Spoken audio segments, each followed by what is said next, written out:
Generation X, as I've stated, is not just the MTV generation. We are the pop culture generation as a whole. We have embraced pop culture and really taken it to the level that it is today. And that's movies, television, music, and even stand-up comedy.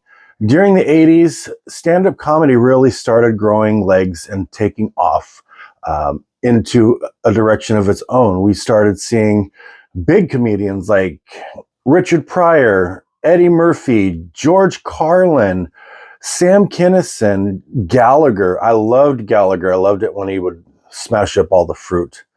And then into the 90s, we started seeing others like Martin Lawrence, Cedric the Entertainer, and all these other great comedians.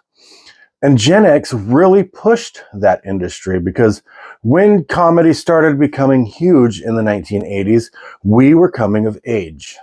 We had our own money because we were working at the age of 12, 13, 14, 15 years old.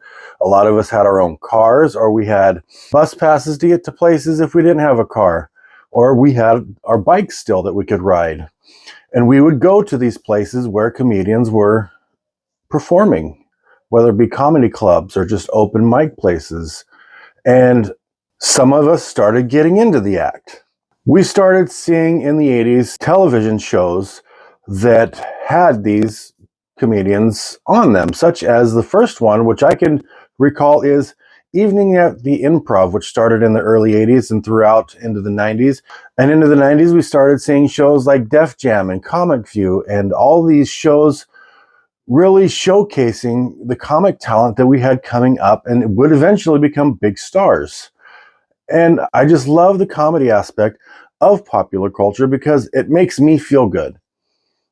We had so many great comedians growing up. Who was your favorite, Gen X?